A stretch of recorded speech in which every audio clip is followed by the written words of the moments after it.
My name is Benjamin Z. Miller, and today I'm going to be answering the question, is it better during a bear market to invest in publicly traded or privately held companies? So someone is thinking about, we're in a bear market. Should I be looking at public companies or private companies? Which would offer better results for me as an investor? Good question. It's better during a bear market to invest in privately held companies for a few reasons. Now, this depends on the person's situation.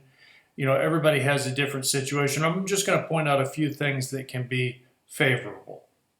First, publicly held companies have access to less expensive financing, which makes it easier for them to survive a bear market. However, privately held companies tend to feel more of the impact of rising interest rates since they are more likely to see their bank lines of credit limited or even closed.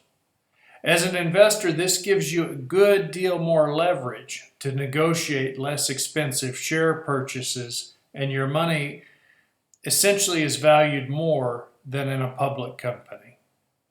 I wish more investors took the time to think like you are doing, since there's a lot of money to be made investing during a bear market in privately held companies instead of just doing what is easier, buying public companies through your brokerage account.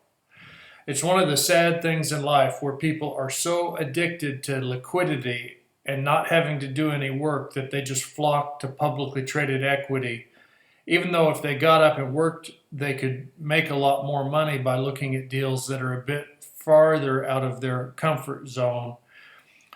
It's much better to invest in privately held companies during a bear market. This is assuming you have some financial literacy and can also meet with the management of the company you're investing in. If the company is so big that you can't email the president and get them to reply, I would suggest staying away from that sort of publicly traded company. Sure, it's easy to get in and out of the company, but if the management of the company won't respond personally to a potential investor, that's a sign that they've grown a lot, and now as an investor, you may not get to see the joy of a 100-fold increase in value, potentially. Most large companies can't provide these sorts of gains like when they were young, privately held, and fast growing. If you're interested in learning more about private company investing, please go to benjaminzmiller.com and just fill out our contact form there, and someone from my office will contact you. It might even be me, and we can talk about everything. I hope that helps, and good luck with your investing.